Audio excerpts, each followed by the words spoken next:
हाँ, दो संख्याओं 306 657 का HCF 9 है, तो इसका एलसीएम ज्ञात करो।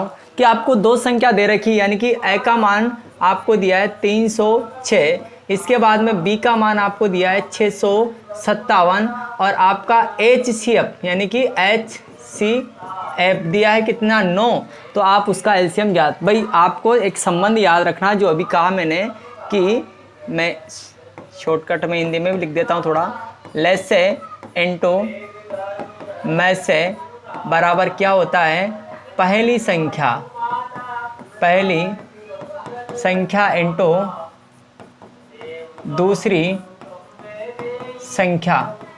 तो हम क्या करेंगे यहाँ पे, ये एलसीएम आपको जो दिया है उसको अपन रख देंगे, एचसीएफ दिया है तो एचसीएफ रख देंगे, बाकी इसको अपन लेसे को छोड़ देंगे। लेसे इनटू में से कितना दिया है 9 दिया है, पहली संख्या कितनी है 306 और 657, यहाँ से आगे तो लेसे निकालेंगे, तो लेसे कितना आएगा कि 306 इंटू 657 डिवाइड बाई 9 हो जाएगा। तो मैं इसको यहाँ सोल्व कर देता हूँ कि 306 को इससे काट लेंगे, यहाँ से 306 इंटू 657, 9 से काटेंगे इसको, 9 से 9 तिया 27, 3 बचे, 9 चौके 36 इंटू 657, यानी इसका जो गुणनफल होगा वही आपका आंसर है। गुणनफल देख लेते हैं अपन इसको एक बार, कि आपको 657 को गुणा करना है 3/4 से, तो 4 सत्ते 28 के 8 हासिल के 2, 4 पंजे 20, 20 और 2 22 और हासिल के 2, 6 चौके 24, 24 और 2 कितने हो गए 26 इंटू 3 7 21 का 1 हासिल के 2, 3 पंजे 15 और 2 17 हासिल का 1 और 6 3 18 और 1 19, यानी कि 8 3 13 10 और 2 12 के 2 हासिल 1, यानी कि आपका 22,338। कितना आंसर आएगा इसका, यहाँ लिख देता हूँ मैं आंसर 22,338, ये आपका क्या है आंसर है। कितना आंसर है 22,338। देखो अगला क्या कह रहा है, अभाज्य गुणनखंड विधि से 672 122 का एलसीएम व एचसीएफ निकालो। अब एलसीएम और एचसीएफ निकालने के लिए आपको अभाज्य गुणनखंड विधि काम में लेना है। तो इसको मैं थोड़ा छोटा करूंगा, और आपको क्या दी थी, संख्या दी गई थी। संख्या में पहली संख्या 6 थी, दूसरी 72 थी और एक थी 120। इस प्रश्न को आप दो प्रकार से कर सकते हो। अगर आपको 6 72 120 का अभाज्य गुणनखंड डायरेक्ट पता है तो लिख सकते हो, कोई दिक्कत नहीं है। तो मैं लिखूंगा उसको, देखो 6 के अभाज्य गुणनखंड 3 इंटू 2 इंटू 1, 72 के अभाज्य गुणनखंड, 72 के अभाज्य गुणनखंड आएंगे आपके 2 इंटू 2 4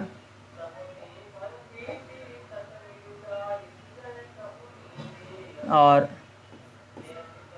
12 36 इंटू 2, ऐसे कर सकते हो। यानी कि 2 दूने 4, 4 तिया 12, तिया 36 दूने 72 और 120 के हो जाएंगे 2 इंटू 2 इंटू 2 8 और इंटू 3 इंटू 5, यानी कि 8 तिया 24, 24 पंजे 120। अगर आप इसको इस प्रकार से व्यक्त कर सकते तो कर सकते, नहीं तो आपको अभाज्य गुणनखंड विधि लेना है। देखो ध्यान से, सबसे पहले मैंने इनको आगे पीछे लिखा, तो इनको मैं सही क्रम से लिख लेता हूँ थोड़ा सा। ये रफ काम है आपका, तो आप कर सकते हो आप कि 6, इनको ध्यान से रखना कि 2 इंटू 3, इसके बाद में 72, यानी 2 की पावर इसको अपन 3 लिख सकते हैं और 3 की पावर 2 लिख सकते हैं, इंटू में 1 आएगा। इसके बाद में 120 जो है ये 2 की पावर 3 इंटू 3 इंटू 5। अब रही बात एलसीएम और एचसीएफ क्या है। एलसीएम के लिए मैं आपको एक चीज़ बता रहा हूँ, तो ये ध्यान रखें। तो एलसीएम यानी लेस से लेना है सभी को, यानी कि यह आपको याद रखना है सभी अभाज्य गुणनखंड की उच्चतम घातों का गुणनफल आपका क्या होगा, एलसीएम होगा। अब एलसीएम के लिए अपन ने लाइन याद है तो अपन ने यहाँ लिखा है एलसीएम, सभी अभाज्य गुणनखंड, किसी को भी नहीं छोड़ना है। दो देखो, दो पे ट्राई किया, दो पे ट्राई करने पर आपका दो कितना, यहाँ पे 2 की पावर कितना काम में लेंगे, 3, यानी कि उच्चतम कितनी, 2 की पावर 3। तीनों में मिल रहा, नहीं मिलता तो भी लिखते। 3 में देखो, 2 के बाद में 3 का जब नंबर आया तो 3 की जो अधिकतम पावर कितनी है, 2 है, इनटू फिर कितना लगाएंगे, 5। एक को लिखने का कोई फायदा नहीं है। तो देखो 3 इंटू 2 की पावर 3 का मतलब होता है 8, और इसका मतलब होता है 9, और ये 5। तो ये हो गया आपके 8 में 72, 72 इंटू 5 करेंगे तो 5 दूने 10, और हासिल के 1, 7 पंजे 35 और 1 36, यानी कि आपका जो एलसीएम है वो 360 निकल के आएगा। देखिए एचसीएफ के लिए अगली बात आपको नोट करके याद करके इसको रखना ही पड़ेगा कि एलसीएम का मतलब क्या है। एलसीएम का मतलब है लेना है सभी को, यानी कि ये आप इतना सा ध्यान रखें जरूर। अब बात करें अपन, मैं इसको हिंदी में भी लिखूंगा, मैं से, यानी कि इसको लिखते अपन HCF। में से का अर्थ क्या होता है, मत लो, जो कॉमन मिले, HCF कॉमन है, जो कॉमन मिले उन्हीं को लेना, बाकी किसी को नहीं लेना। यानी कि अपन यहाँ लिख सकते हैं उभयनिष्ठ, क्या लिख सकते हैं, उभयनिष्ठ, उभयनिष्ठ गुणनखंड की निम्न घात का गुणनफल, निम्न घात वाले गुणनखंड आपको लेना है, और उनका गुणनफल जो आएगा वही आपका क्या रहेगा, आंसर। देखो HCF, दोनों संख्याओं का जो HCF है वो किस प्रकार से आएगा, इनमें से कॉमन छांटो। सबसे पहले 2, तीनों में मिल रहा है, बिल्कुल ये तीनों में मिल रहा है, तो इसकी सबसे छोटी घात कितनी है कि 2, 2 की पावर 1। 3 की बात करें, 3 इन सब में बिल्कुल मिल रहा है, तो इसमें 3 में सबके सबसे छोटी पावर कितनी है, 3। तो 2 इंटू 3 और इंटू 1 सब में मिलता ही है, इसलिए आपका जो HCF है वो HCF कितना हो जाएगा, 6 हो जाएगा। कितना हो जाएगा, 6। ठीक है, इसका आप स्क्रीनशॉट ले सकते हो।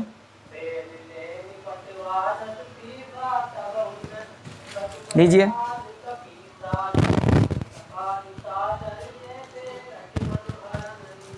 हाँ अगले 144 के अभाज्य गुणनखंडों में 2 की पावर बताना है आपको। 2 की पावर बताना, तो 144 के अभाज्य गुणनखंड करेंगे तो 144 के अभाज्य गुणनखंड 2 से भाग देंगे, कितना आएगा ये 7 दूने 14, और फिर 2 से भाग देंगे 36, 2 से फिर भाग देंगे, फिर 2 से भाग देंगे, फिर 3 से देंगे, और फिर 3 से देंगे 1, और इसको लिखेंगे कि 144 इक्वल टू 2 की पावर 1 2 3 4, 2 की पावर 4 और इंटू 3 की पावर 2। ध्यान से पढ़े, 144 के अभाज्य गुणनखंडों में 2 की घात बताना है, 2 को भी नहीं बता, 2 की घात कितनी है, 2 की घात है यहाँ पे 4, कितनी है 4, आपका क्वेश्चन, आपका आंसर। अगला देखो, यदि संख्या a तथा 18 का एलसीएम 36 तथा a और 18 का एलसीएम और एचसीएफ आपको दे रखा है। देखो एक संख्या a ये आपको ज्ञात करनी है, b का मान कितना दे रखा है 18, एलसीएम और एलसीएम दे रखा है 36, और एचसीएफ दोनों का ये दे रखा है 2। तो आपके संबंध होता है LCM into HCF equal to A into B, यानी कि दोनों संख्याओं का गुणनफल। तो यहाँ 36 इंटू 2, A का मान आपको निकालना है, और एक संख्या इसमें से क्या दे रखी है 18, इसका अपन पक्षांतरण करेंगे तो 36 इंटू 2 अपॉन में 18, और ये A, तो बताइएगा A का मान कितना आ जाएगा, 18 से इसको आप काट सकते कितनी बार 2, तो A का मान आएगा आपके 4। बताइए कौन सा ऑप्शन है, ऑप्शन नंबर 4 आपका सही है। आगे देखिए,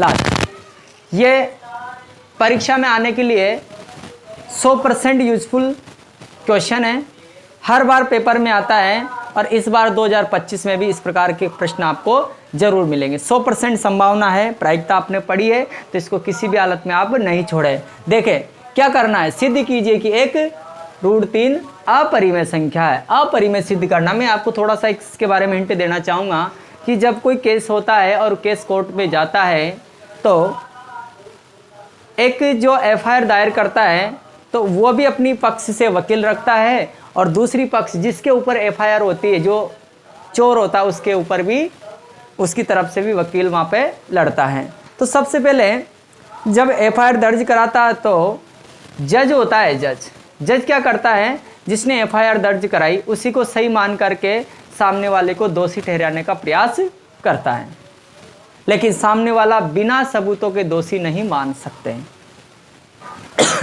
रिक्वेस्ट करता है चोर कि जज साहब मैं निर्दोष हूँ, तो जज साहब एक ही बात बोलते हैं कि अगर आप निर्दोष हो तो इसके प्रमाण आप पेश करो, यदि प्रमाण आपके सत्य निकले तो मैं आपको बाइज्जत बरी कर दूंगा। और जब प्रमाण पेश किए जाते हैं, यदि वो प्रस्तुत किए गए प्रमाण उसके पक्ष में आते हैं तो जज उनको बाइज्जत बरी कर देता है, अन्यथा उसी को दोषी करार दे दिया जाता है। देखिए वही सारी कहानी यहाँ पर रचना यहाँ पर भी सेम है, थोड़ा सा ध्यान से देखिए। हम क्या करेंगे, सबसे पहले इसको अपरिमेय संख्या ऐसा सिद्ध करना है, पर अपन मान लेंगे कि ये क्या है, परिमेय संख्या है। क्या लिखेंगे कि माना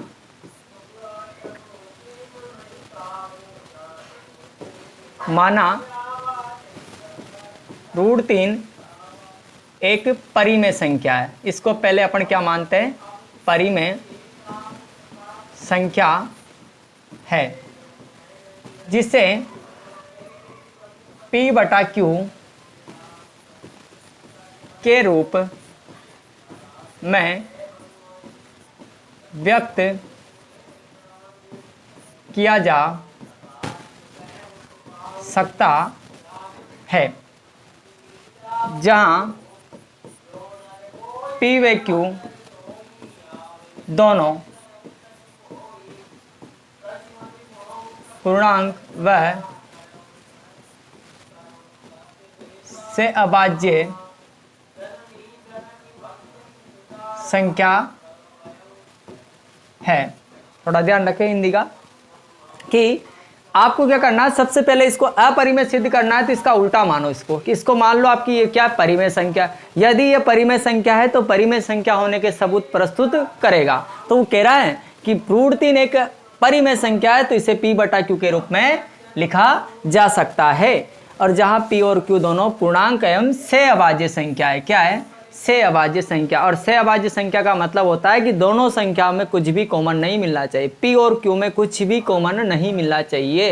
ये बात आप गांठ बांध लेना कि P और Q का कुछ भी कॉमन नहीं मिलेगा, अगर मिलता है तो फिर हम उसे क्या कहेंगे, अपरिमेय संख्या कहेंगे। देखते हैं, जैसा कह रहा वैसा करो कि √3 आप इसे P/Q लिखने की बोल रहे हो तो मैं लिख देता हूं P/Q। अब क्या करेंगे, इसको सोल्व करेंगे तो दोनों पक्षों का वर्ग करने पर, दोनों पक्षों का क्या करेंगे अपन, वर्ग करते हैं। इस रूट का तो 3 रूट हट जाएगा तो ये 3 हो जाएगा और ये हो जाएगा P²/Q²। और इसको इधर लेके आएंगे तो एक नई इक्वेशन बन के आएगी, जो आएगी 3Q² equal to 3Q² equal to P²। इस समीकरण को आप गौर से देखें, ये समीकरण आपको क्या बता रही है, क्या कहना चाहती है। नया नया काम है। देखिए कि ये समीकरण आपको क्या बोलना चाहिए, ये समीकरण ये बोल रही है कि अगर मैं इस 3 का पक्षांतरण करूंगा तो ये P² के बटे में जाएगा। इस मैं 3 का पक्षांतरण करूंगा तो ये P² के बटे में जाएगा। P² के बटे में जाने का मतलब है कि ये P² को डिवाइड करेगा। यहां से देखो, अतः कि P² 3 से विभाजित होता है। अगर p स्क्वायर 3 से विभाजित होता है तो इसका जो वर्गमूल होगा वो भी 100% 3 से विभाजित होगा। जैसे मैंने मान लो p स्क्वायर का मान है 9, 9 3 से विभाजित हो रहा, क्या 9 का वर्गमूल 3 से विभाजित नहीं हो रहा? हो रहा है। तो वो चीज़ भी अपन यहाँ पे लिखेंगे कि इसलिए p भी 3 से क्या होगा? विभाजित होगा। क्या होगा? विभाजित होगा। यहाँ तक समझ में आया कि अपन ने क्या किया? पहले उसको p बटा क्यू माना है तो अपन ने लिखा है और दोनों पक्षों का वर्ग करा तो मेरे को एक समीकरण निकल के आई और p स्क्वायर 3 से विभाजित हो रहा है ऐसा दावा हो रहा है यहाँ पे। ऐसा करते हैं, हम इस p की जगह कोई अन्य पूर्णांक मान लेते हैं कि माना, इसको मैं समीकरण नंबर 1 दे देता हूं कि माना p बराबर कोई, यहाँ ध्यान रखें आप क्या मानोगे, कुछ भी मान सकते हो ABC, पर यहाँ जितना गुणांक है उतना आपको 3 है, 3Q 3B जो भी मानना वो मान लो है। अब इस मान को अपन समीकरण 1 में रखेंगे तो देखो समीकरण 1 से वापस, तो ये रहा 3Q स्क्वायर और इस p की जगह अपन कितना रखेंगे? 3a, तो ये इसका क्या हो जाएगा? स्क्वायर। और जैसे स्क्वायर किया तो ये 3Q square equal to 9a square होगा। 3 से इसको काटेंगे तो 3 जो है वो 9a स्क्वायर के बटे में जाएगा और कटने पर आपको एक इक्वेशन मिलेगी कि Q स्क्वायर बराबर 3a स्क्वायर, 3a स्क्वायर। बिल्कुल इसे भी गौर से देखिए, जैसे ये भी समीकरण नंबर क्या है? 2 है। इससे पता चल रहा है कि ये 3 का जब अपन पक्षांतरण करेंगे तो पक्षांतरण करने पर ये वापस से कहाँ जा, जैसे ये इसके p स्क्वायर के बटे में जा रहा था वैसे ही 3 कहाँ जा रहा है? इस Q स्क्वायर के बटे में। यहाँ से ये हो रहा है कि Q स्क्वायर 3 से विभाजित होता है और Q स्क्वायर जब 3 से विभाजित होगा अतः हम कह सकते हैं कि Q भी 3 से विभाजित होता है। यहाँ तक समझ में आया? दोनों समीकरण बिल्कुल देखो। अब आपको समीकरण 1 और 2 को गौर से देखना है। यहाँ पर P और Q के गुणनखंड में या विभाजकता में आपको 3 एक कॉमन मिल रहा होगा जो कि इस तथ्य का विरोध करता है कि P और Q का कोई उभयनिष्ठ गुणनखंड नहीं होता है। अगर उभयनिष्ठ गुणनखंड मिलता है तो वो सह अभाज्य संख्या नहीं होगी और जब सह अभाज्य संख्या नहीं होगी तो अपन ने तो इसको माना है कि ये P और Q पूर्णांक और सह अभाज्य संख्या है, जिसका मतलब इसका कथन का विरोध करने लग गया। कथन का विरोध होते ही आपकी परिमेय संख्या नहीं है, क्या है ये? अपरिमेय संख्या है। और अब जो मैं लिखने जा रहा हूँ उसे आप ध्यानपूर्वक लिखिए। यहाँ पे देखिए कि समीकरण 1 व 2 से स्पष्ट है कि P व Q का एक उभयनिष्ठ गुणनखंड, उभयनिष्ठ गुणनखंड कितना है? 3 है, जो इस तथ्य का विरोध करता है कि P व Q का एक के अतिरिक्त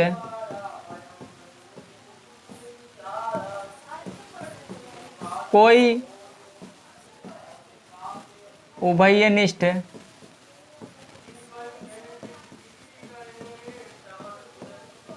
गुणनखंड नहीं होता है। अतः इनसे अपन साबित कर चुके हैं कि अगर जो वो परिमेय संख्या होने के जो प्रमाण पेश कर रहा था वो सारे के सारे क्या है? गलत है, इस कारण से हम उसे अब परिमेय नहीं मानेंगे। क्या मानेंगे उसको? अपरिमेय। अतः हमारी परिकल्पना गलत है तथा √3 एक अपरिमेय संख्या है। क्या है ये? अपरिमेय संख्या है। इति सिद्धम। ये कंप्लीट हुआ आपके 2 नंबर का सवाल। इसका स्क्रीनशॉट ले एक बार।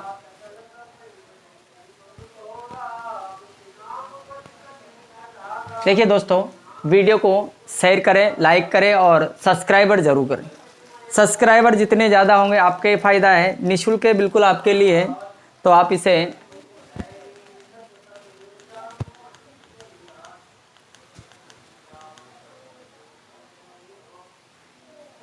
धन्यवाद देखने के लिए। और मैं चाहूँगा कि आप हमारा सपोर्ट ज़रूर करोगे। और दूसरी चीज़, आपको जो चीज़ें मैंने आज बताई है इस क्लास में, तो आपको कंप्लीट समझ में आया होगा। अगर नहीं आया है तो वीडियो को एक बार आप रिवाइज ज़रूर करें। थैंक यू, धन्यवाद।